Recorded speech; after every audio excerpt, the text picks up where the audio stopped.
To my channel प्रकाश सनागन। और आज आपको बता देते हैं कि मध्य प्रदेश में मुख्यमंत्री को लेकर बड़ी सौगातें चल रही हैं। इसको जीतू पटवारी ने बताया है कि हमारे मध्य प्रदेश के मुख्यमंत्री श्री शिवराज सिंह चौहान जी ने क्या किया है और किन किन लोगों को नौकरियां दी हैं, उनके विषय में आज हम पूरी खबर आपको लेकर आए हैं, जिसकी वीडियो देखकर आप शॉक्ड हो जाएंगे। आइए सुनते हैं हमारे जीतू पटवारी जी के लिए। बुला बुला बुला लगा डवेले जी को बुला, तुम डवेले जी को बुला, रुक जा। आज की इस प्रेस वार्ता में आपका स्वागत है। आज मध्य प्रदेश सरकार के पूर्व कैबिनेट मंत्री आदरणीय जीतू पटवारी जी आपसे किसी विशेष मुद्दे पर रूबरू होंगे। अच्छा, ये थोड़ा आज अलग तरह से लेंगे, हटाओ तो उससे हटाओ।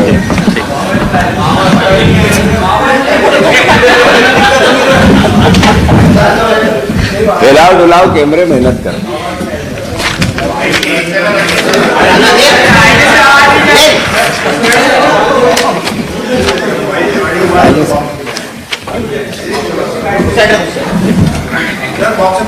आदरणीय पत्रकार बंधुओं,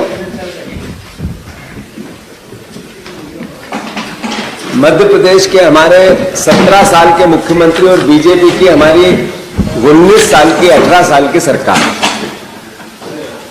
एक मुख्यमंत्री का काम क्या होता है? हर हाथ को काम मिले, काम का पूरा दाम मिले, रोजगार मिले। एक मुख्यमंत्री का काम होता है कि प्रदेश और देश दोनों कृषि प्रधान है, तो किसानों के खाद, बीज, बिजली, पानी और आय दोगुनी करने के उनके वचन को आत्मसात करना, कर्ज मुक्त प्रदेश बनाना, विकासशील प्रदेश बनाना। क्राइम, जो देश की क्राइम ब्यूरो के एनसीआरबी के आंकड़ों में हम नंबर 1 है, उसको कम करना है, समाप्त करना, भ्रष्टाचारियों को जेल भेजना। और मेरे मुख्यमंत्री इन सब बातों को न करते हुए क्या करते हैं? जिला शिक्षा अधिकारी कौन है भाई? कौन है? शिकायत मिली, मैं सस्पेंड करता। जनपद का सीओ कौन है? हाँ है या नहीं है? मैं सस्पेंड करता हूं। शिकायत मिल रही है, पैसे का लेनदेन नहीं होगा। सीओ नगर पालिका, पटवारी तहसीलदार, टीआई, कुर्सियां रख दो वापस पर आ जाओ सर। आप इनको सस्पेंड करते हैं। ये काम किसका है? ये काम है जिला कलेक्टर का कि जिला शिक्षा अधिकारी की शिकायतों का ध्यान दे। ये एसपी का है कि वो टीआई अगर रिश्वत लेता है तो उस पर ध्यान दे और उस पर किसी न किसी रूप में जांच करके उसको प्रकरण बना के दोषी ठहरा के उसको मूर्त रूप दे। 17 साल के मुख्यमंत्री ने पिछले 7 दिन में 17 लोगों को सस्पेंड किया। समझ से परे है, दुख है, दर्द है। जिस मुख्यमंत्री को जनता ने सस्पेंड कर दिया, जनता ने सस्पेंड किया, फिर चोरी की और डाके की सरकार बना के खुद कब्जेधारी मुख्यमंत्री हो, वो युवाओं के भविष्य का बेरहम कत्ल रोज करता, रोज, डेली। मध्य प्रदेश में स्कूल है पर टीचर नहीं है, दफ्तर है, क्लर्क नहीं है, नल है, जल नहीं है, बल्ब है पर लाइट नहीं है। ऐसी है हमारी 17 साल का मुख्यमंत्री की कार्यशैली। 2019 की एक रिपोर्ट आई थी जिसके तहत ट्रांसपेरेंसी इंटरनेशनल इंडिया और संस्था लोकल सर्कल द्वारा एक सर्वे हुआ। 2019 में मध्य प्रदेश के हर दूसरे आदमी ने रिश्वत दी है, हर दूसरे ने, आप में और हमने, सब ने।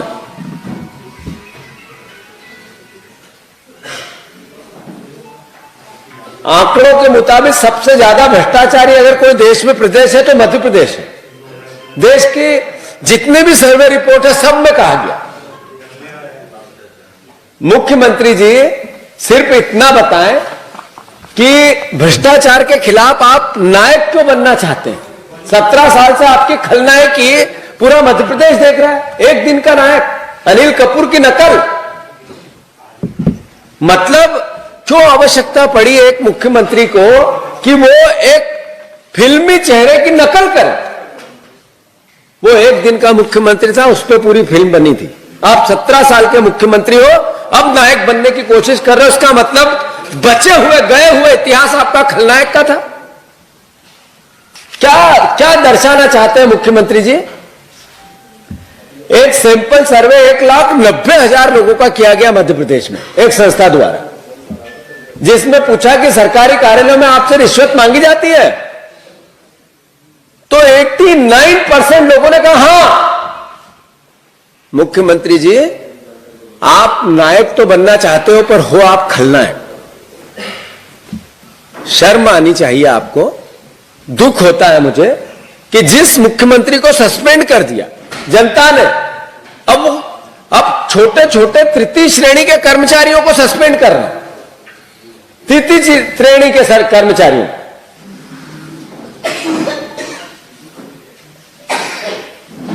असल बात यह है कि मुख्यमंत्री के नियंत्रण से प्रशासन बाहर हो चुका है। सरकारी अधिकारी कर्मचारी बाहर हो चुके हैं। एक ऐसा मुख्यमंत्री जिसका तंत्र सुनता ही नहीं है, मंत्री नहीं सुनते, इसलिए ये ढोंग और नाटक और वीडियो और विजुअल बनाने पड़ रहे हैं। समझ से परे है कि मुख्यमंत्री जी को मैंने जैसा शुरुआत में कहा कि भैया आपको ये गुस्सा अब आने लगा भ्रष्टाचारी तृतीय श्रेणी के कर्मचारियों पर, तो बेरोजगार युवा जब पदयात्रा निकाल रहे थे उनको रोजगार देने को लेकर क्यों नहीं आया? विकलांग रोजगार जब बड़ी मशक्कत से यात्रा निकाल के आपके पास आए तो फिर उनको डंडे क्यों मारे गए? तब आप क्यों नहीं बोले? किसानों को खाद नहीं मिल रहा है, लाइन में लोग अटैक से मर रहे हैं, रात रात भर महिलाएं और बच्चियां खाद और यूरिया के लिए लगी रही, तब आपको एक्शन क्यों नहीं लिया? आदिवासियों पर अत्याचार एनसीआरबी के आंकड़ों में सबसे ज्यादा हमारी बहनों का अपहरण हुआ आपके राज्य में, तब आपको सांप क्यों सूंघ गया मुख्यमंत्री जी? फसलों के दाम नहीं मिलते, मंडियों में किसान अनाज फेंकता है, सब्जियां फेंकता है, तब 17 साल का मुख्यमंत्री मौन क्यों रहता है? अरे भैया, पीएससी की एग्जाम पिछले 18 साल से प्रशासनिक सेवाओं पर एक व्यक्ति नहीं लगा पाया, तब किसको सस्पेंड करना चाहिए? आप ही मुख्यमंत्री थे। उसका दोषी कौन? मुख्यमंत्री जी, ड्रग्स में, नशे में मेरे प्रदेश का युवा हर दूसरा बेटा नशा करने लगा, हर दूसरा बेटा आपके राज्य में। आप मौन क्यों है, चुप क्यों है, एक्शन क्यों नहीं? सबसे बड़ी बात तो मुख्यमंत्री जी ये है कि एक नियुक्ति जिला कलेक्टर की, एक नियुक्ति जिले के एसपी की, नीचे कर्मचारियों के ट्रांसफर बिना पैसे से आपकी सरकार नहीं करती है। लेन देन बगैर नहीं होता है। कोई कर्मचारी बिना पैसे दिए यहां से वहां नहीं जाता है। तब आपका मुंह क्यों सिल जाता है मुख्यमंत्री जी? बाकी सब बातें तो अपनी जगह है मुख्यमंत्री साहब। आप खुद मेरे एक प्रश्न के उत्तर में ये मैं दे रहा हूं, मुख्यमंत्री का खुद का विभाग है, उसमें मैंने पूछा कि मुख्यमंत्री जी 2015 से 21 दिसंबर लोकायुक्त ईओडब्ल्यू द्वारा भ्रष्टाचार में कितने प्रकरण दर्ज किए गए? उत्तर था जानकारी एकत्र की जा रही है। मुख्यमंत्री ने एक बार पूछा, 2 बार पूछा, 3 बार पूछा, तीनों बार जानकारी एकत्र की जा रही है। अरे भ्रष्टाचार के खिलाफ गुस्सा आने वाला मेरा मुख्यमंत्री को जानकारी नहीं है। फिर मैंने पूछा 2015 से 21 लोकायुक्त प्रकरण दर्ज, न्यायालय द्वारा दिए गए फैसले सेंसेक्स वर्षवार प्रतिवर्ष क्या तथा 31/1/2022 स्थित दोनों विभाग के दोनों विभाग द्वारा कितने प्रकरण न्यायालय द्वारा प्रशासनिक अनुमति लंबित है। मैंने कहा मुख्यमंत्री और सरकार द्वारा ऐसे कितने प्रकरण हैं जो लंबित है शासन के अनुशंसा से, जिन पर मुकदमे चलने चाहिए भ्रष्टाचार के खिलाफ। जानकारी एकत्र की जा रही है।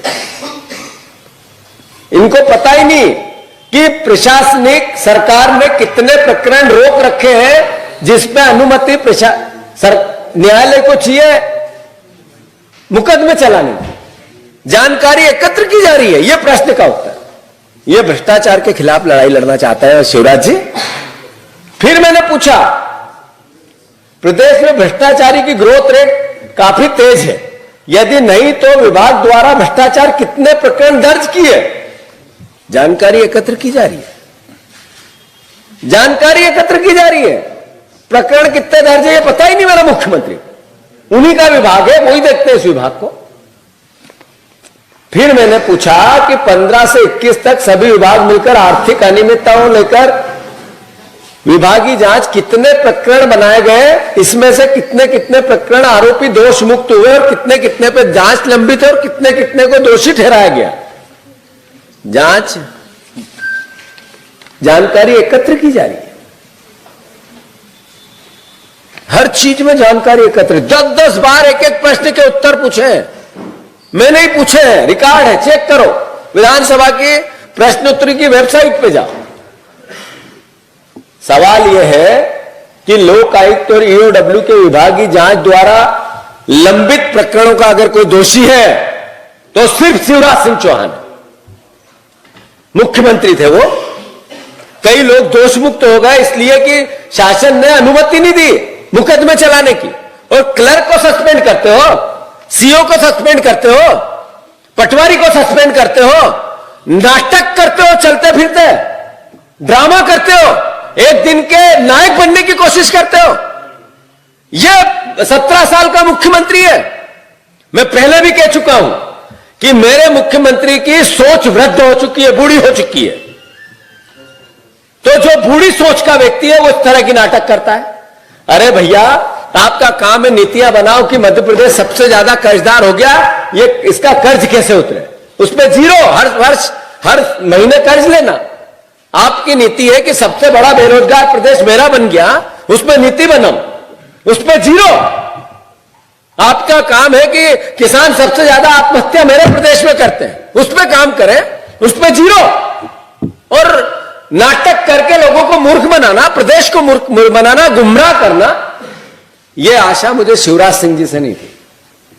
साथियों, बातें इतनी है कि अगर ये मुख्यमंत्री मन, वचन और कर्म से सच होते, न्यायप्रिय होते, तो कैलाश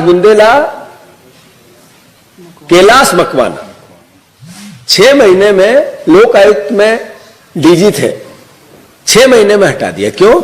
क्योंकि उन्होंने स्वास्थ्य विभाग की फाइलों को खोलना चालू कर दिया था। अगर आप ईमानदार थे तो उस ईमानदार अधिकारी को क्यों हटाया? आप भ्रष्टाचार के खिलाफ थे तो ऐसा क्या हो गया था?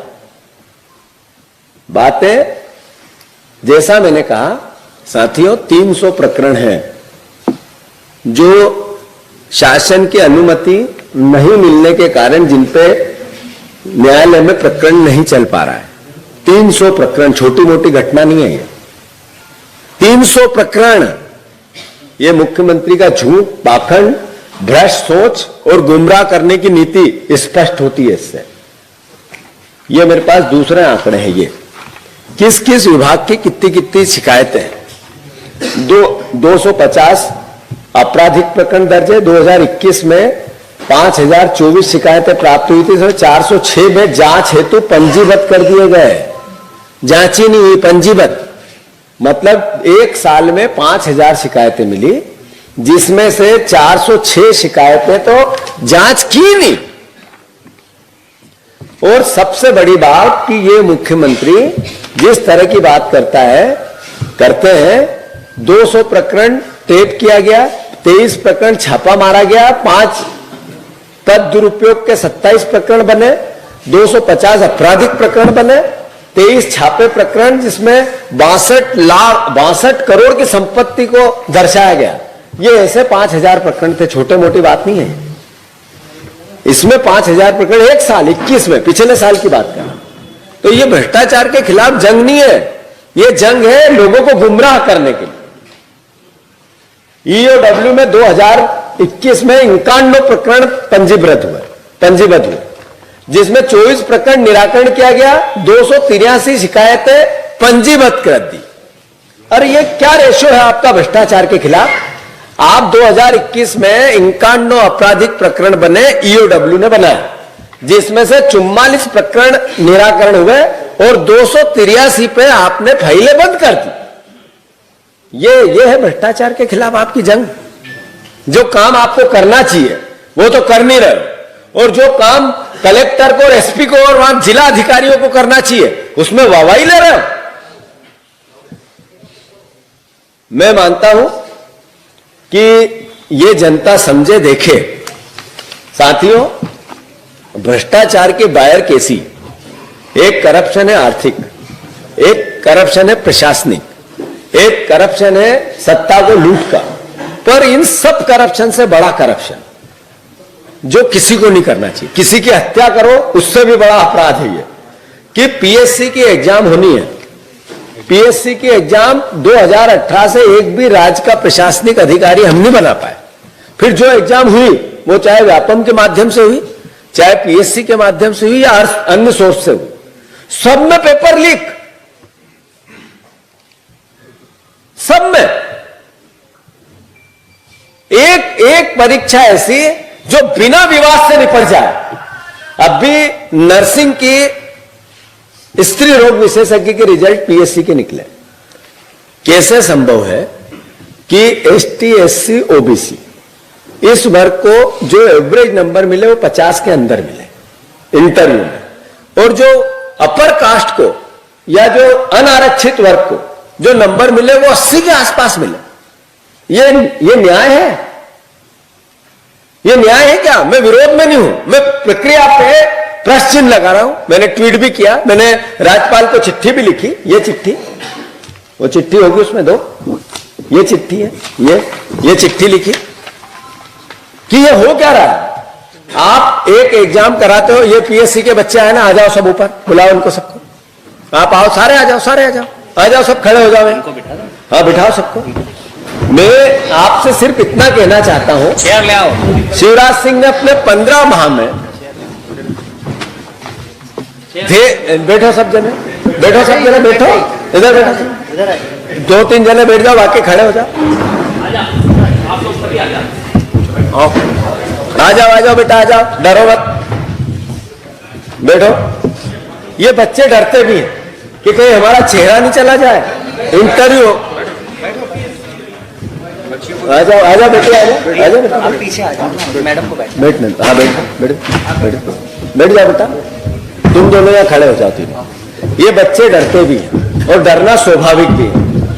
ये पीएससी के जो अभियोजन के पद हैं उनके लिए पिछले कई सालों से तैयारी करना है। कई सालों से तैयारी करने का मूवमेंट कैसा है कि इन्होंने एक सिलेबस दिया,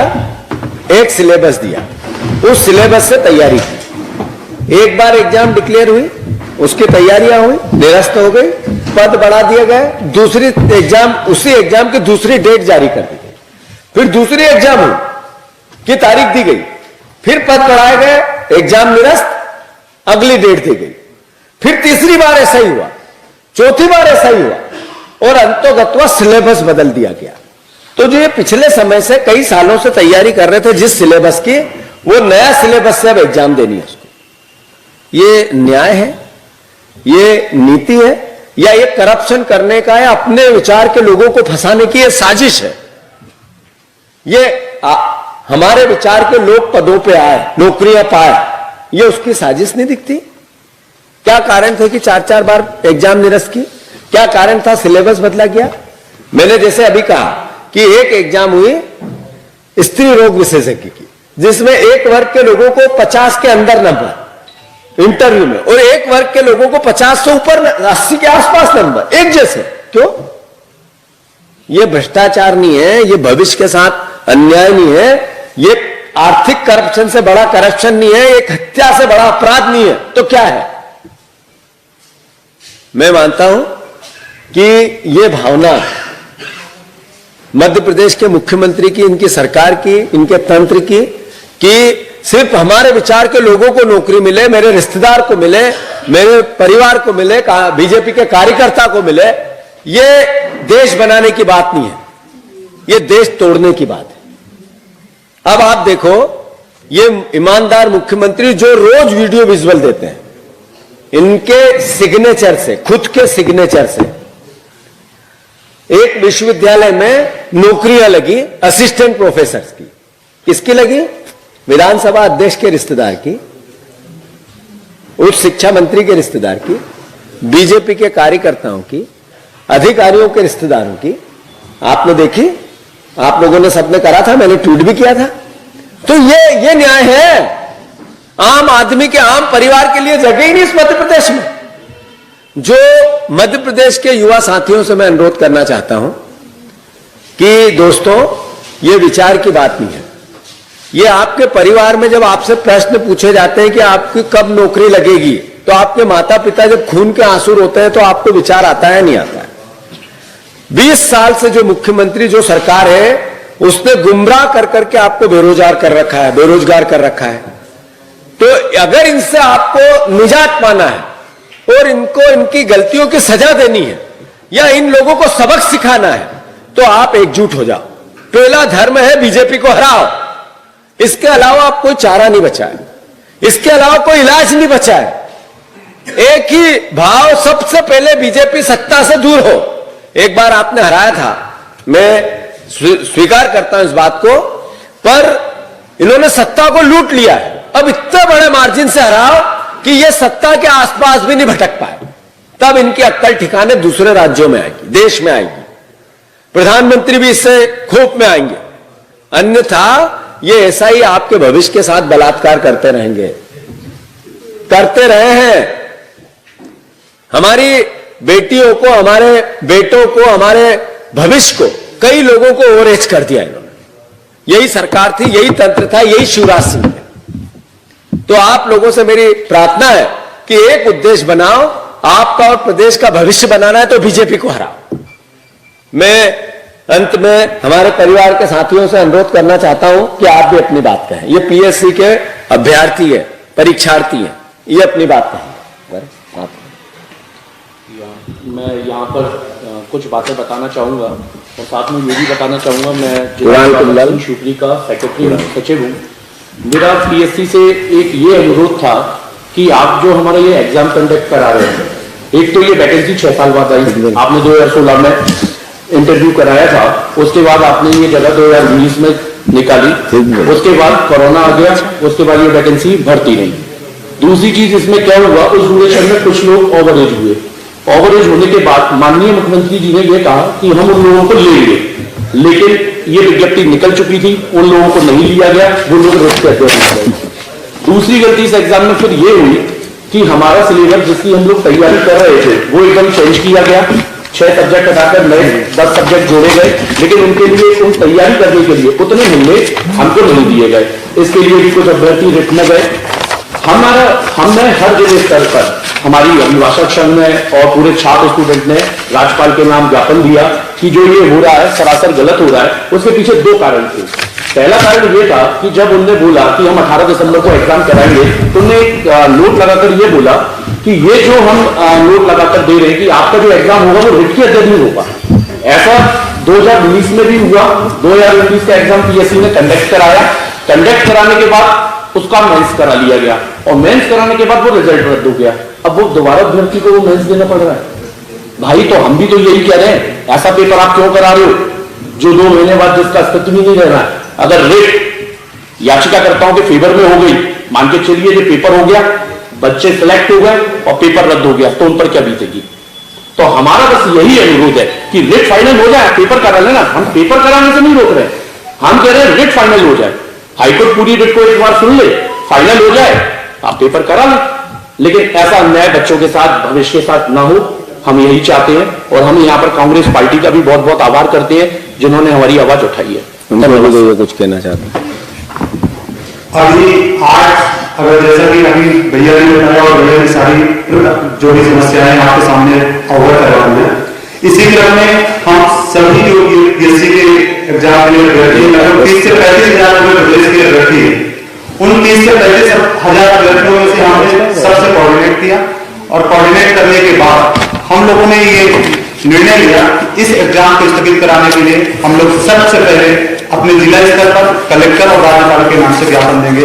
लगभग हर प्रदेश के हर जिले में हमने ये कार्यक्रम चलाया और ज्ञापन दिया।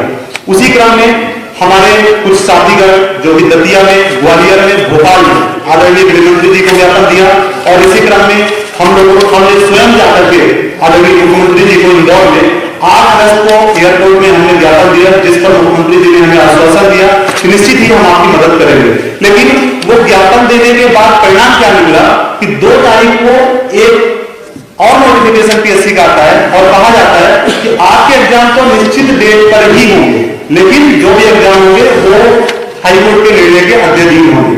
मैं ये पूछना चाहता हूँ मामा जी से आदरणीय कि मामा जी आप अगर ये चाहते हैं कि एग्जाम हो, हम भी चाहते हैं एग्जाम हो, एग्जाम कराई जाए, एग्जाम के ना कराने के फेवर में हम लोग बिल्कुल नहीं, लेकिन हमारा एक लाइन में जिस तरीके से आपने हमसे ये पूछा था कि आप चाहते क्या हो, तो वहां भी हमने आपको बताया था कि आदरणीय मामा जी पहले तो विवादों को निपटा लीजिए, आप जो भी हाई कोर्ट और भी जहां की 43 वर्ष का मुद्दा है, कोई भी मुद्दा है, उनको निपटा लीजिए।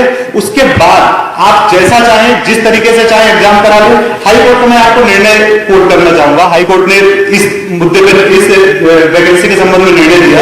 Any appointment made on the strength of the subsequent revised examination program dated 30/8/2022 shall remain subject to outcome of the present petition।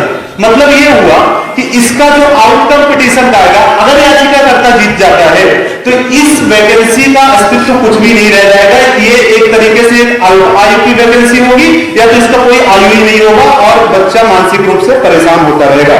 धन्यवाद। आप योगेंद्र सिंह। अच्छा, अब ये ऐसा क्यों हो रहा है कि जब कोर्ट में प्रकरण है फिर भी पीएससी की एग्जाम की नई डेट आई किसी पर्टिकुलर विषय की? ये इसलिए हो रहा है कि चुनाव पास में आ रहे हैं, रोज भाषण देने हैं। जैसा ओबीसी आरक्षण में कोर्ट में गए और 0/सन्नाटे और ओबीसी का नुकसान कर दिया, वैसा ही इन अभ्यर्थियों का, पीएससी से चयनित लोगों का, सरकारी नौकरी पाने वाले अभ्यर्थियों के साथ आनंद फानंद मूर्ख बना के वोट लेने की प्रोसेस कैसे हो, इसकी तैयारी की जा रही है। साथियों, लोकतंत्र के चौथे प्रहरियों, आपकी और हमारी सबका दायित्व है, विपक्ष का दायित्व है, तंत्र को सही तरीके से चलाने में हमारी और आपकी दोनों की भूमिका है। इसमें कोई राजनीतिक भाव नहीं हो सकता, आपकी और हमारी अपनी दोनों की जिम्मेदारी का भाव है। आप लोग भी इसमें बढ़ चढ़कर इस सरकार का जो चेहरा है वो बेनकाब करो।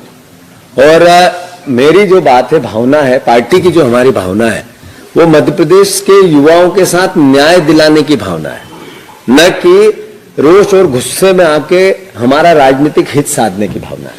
राजनीति में चुनाव आते हैं, हारते हैं, जीतते हैं लोग, पार्टियों की सरकार बनती है, बिगड़ती है, सदियां बीत जाती हैं और नए नए विचार भी आते हैं, नई नई सत्ताएं भी आती है। पर एक बेटा अगर जिसका भविष्य बिगड़ता है, उसके परिवार का कैरियर बिगड़ता है, उससे समाज बिगड़ता है। तो मैं आप सबसे अनुरोध करता हूं कि आप सब भी इसमें बढ़ चढ़कर, एक प्रकरण ये है, ऐसे सैकड़ों प्रकरण हैं। कई बच्चे रोजगार सेना के नाम पर अभी भोपाल आए थे, उनने डंडे खा के वापस घर गए, जेल जाके वापस घर गए। जो पीएससी की नई नई एग्जाम्स के रिजल्ट निकलते हैं, अब चूंकि दबाव में है सरकार, तो आनंद फानंद सब गलत निर्णय लेती है। जो रिजल्ट निकालती है वो असहज करती है अभ्यर्थियों को, परीक्षार्थियों को।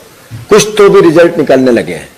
जो चयन होने लगा है वो एक विचार के लोगों को चयन कैसे करें, इसकी रणनीति से होने लगा है। तो ये सब भविष्य के साथ अपराध है, भ्रष्टाचार है और बलात्कार है। मैं आप सबसे अनुरोध करता हूं कि इसमें आप भी मुखर हो, यही भावना, इसीलिए आप सबको बुलाया गया था। और ये रोज हाथ में माइक लेके जो मुख्यमंत्री आनंद फानंद इधर केट वॉक करते हैं, जो अपना प्रदर्शन करते हैं कि मैं ऐसा हूं, वो अपने आप को जवान बताने की कोशिश करते हैं, जबकि वो 20 साल के वैचारिक बूढ़े हैं। 20 साल के मुख्यमंत्री वैचारिक बूढ़ा हो जाता है, जो उसके पास था सब दे दिया प्रदेश को, अब नया कुछ नहीं है। इसलिए नया स्टंटबाजी करना है। ऐसा नहीं चलेगा भैया, ऐसा नहीं चलेगा। तो कैसा चलेगा? छोड़ूंगा नहीं। किसको नहीं छोड़ूंगा? क्लर्क को नहीं छोड़ूंगा, पर 300 आपराधिक प्रकरणों पर न्याय करने के लिए अनुमति नहीं दूंगा। मतलब एक विचार कैसा हो सकता है, इसीलिए मैं बुरा विचार कहता हूं, इसीलिए मैं उसको बुरा विचार कहता हूं।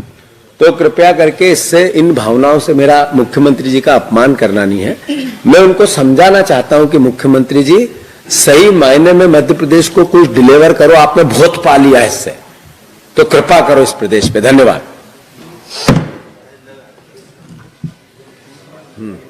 ये हाँ, कोई प्रश्न है? नहीं है? कुछ नहीं बचा?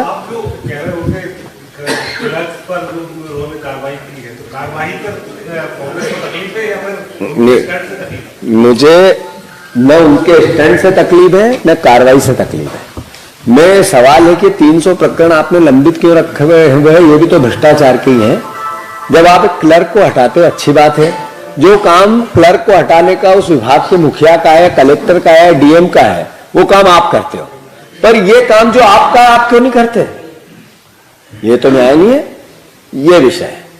विधानसभा में अविश्वास प्रस्ताव लाने वाले हैं कि आप लोग बोल रहे हैं प्रश्नों को उत्तर नहीं? बात अविश्वास प्रस्ताव पे तो नेता प्रतिपक्ष कांग्रेस अध्यक्ष और पार्टी निर्णय लेके आपको अवगत कराएगी, पर विधानसभा में सवाल सारे पूछे जाएंगे। लोकतंत्र की हत्या कैसे होती है? 5 दिन का सत्र, 1 दिन का सत्र है जिसमें छुट्टी होगी श्रद्धांजलि के बाद, 2-3 दिन अपना बजट ये वो जो काम आवश्यक है उसको करवाया जाएगा, और फिर विधानसभा भंग कर दी जाएगी। पिछले 3 साल में केवल 28 दिन विधानसभा लगी। 28 दिन।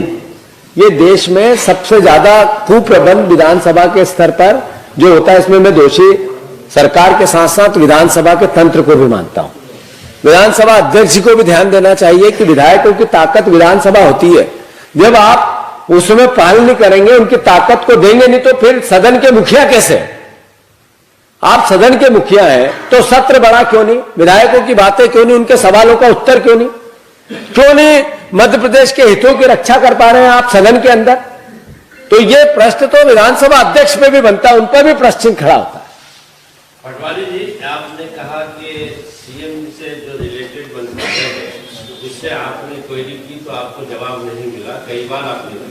ये प्रश्न दे रहा हूं आप लोगों को। इसके आगे और क्या कर सकते हैं? अगर इसी तरह से जवाब नहीं मिला तो आगे कोई कार्रवाई है आपकी? इसके मैंने प्रार्थना की देश प्रदेश के युवाओं से कि इसकी सबकी अंतोगत्वा सरकार को हटाना है, तो केवल विपक्ष नहीं हटा सकता, जनता जागेगी तभी हटेगी। तो मैं जनता को जगाएंगे। ये देखो, इसका मतलब ये है कि भ्रष्टाचार तो हुआ है जो जवाब नहीं दे पा रहे हैं। अब ये तो मैंने आपसे भी तो प्रार्थना की कि लोकतंत्र का चौथा स्तंभ भी जाग जाए, और जो हम चाहते हैं या सरकार चाहती है वो नहीं, जो प्रदेश के हित में वो करे। राहुल गांधी की जो भारत जोड़ो यात्रा थी, कैसा रिस्पॉन्स रहा? राहुल गांधी से आपकी भी बातचीत हुई होगी, तो क्या कुछ कहा? नहीं, बात यह है कि राहुल जी की यात्रा को लेकर पूरे प्रदेश में कल हमने 12 तारीख के दिन सब जगह प्रेस कॉन्फ्रेंस रखी है, अलग अलग संभागी, तो उसमें सारी बातें कहेंगे। पर ये भावना और ये बात कि राहुल जी जब पैदल चले निकले हैं तो लाए हुए लोग 20% होते हैं, आए हुए लोग 80% होते हैं। जो भीड़ हुई, जो जन समर्थन मिला, जो ऐतिहासिक स्वागत और सत्कार हुआ, मध्य प्रदेश की जनता ने भर दी सड़कें।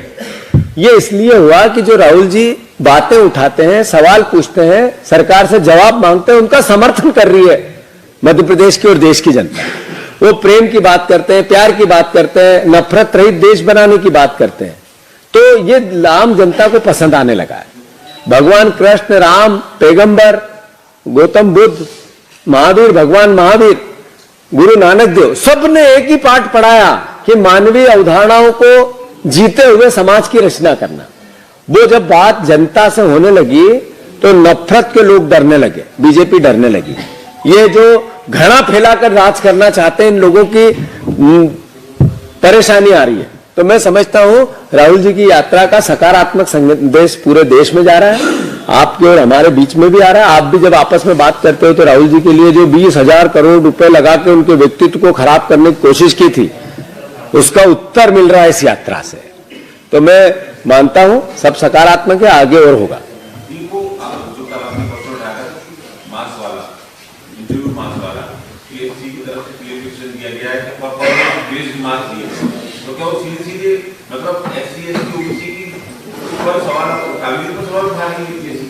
नहीं, मैं तो पब्लिक डोमेन में मैंने बात किया, आपके बीच में लेके आया, पत्रकार और अखबार के बीच में लेके आया कि ऐसा कैसे संभव है। ये मेरे पास डाटा है, डाटा ये कहते हैं कि जो जनरल कैटेगरी को 75 से 89 नंबर मिले, 75 से 89, सब ये सब आ गए, एग्जैक्ट करेक्ट नंबर है, मेरे ऑन रिकॉर्ड कह रहा हूं ये बात।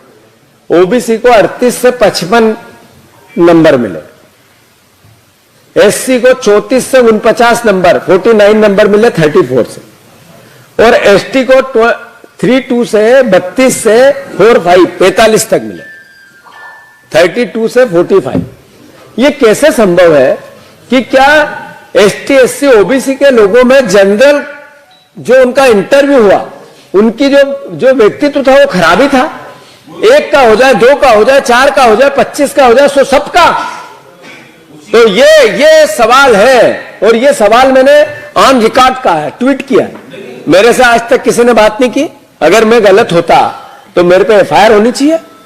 ये भ्रम फैला रहे जीतू पटवारी। पीएससी का इस सवाल के जवाब में अगर ये जवाब आता है कि परफॉर्मेंस के आधार पर दिए तो ये और ज्यादा तो वो जवाब आए तब ना, अभी मेरे पास तो नहीं आया, आपके पास आया तो आप पूछो कि ये ऑन रिकॉर्ड कहा है, ये लिख के कहा है मेरे पास, मैंने ट्वीट पे वो उन्हीं की जो शीट है पीएससी की वो दी है, मेरे ट्विटर पे देखो, जांच करो और लिखो। बीते दिन चुनाव के परिणाम आए, मध्य प्रदेश में कांग्रेस के अलावा दूसरे राजनीतिक दलों के कौन से मुद्दे प्रभावशाली नहीं रहे? ये चुनाव के हार जीत अपनी जगह है, प्रदेश के भविष्य की बात है, उसी पे मैं आज चर्चा करूंगा। धन्यवाद।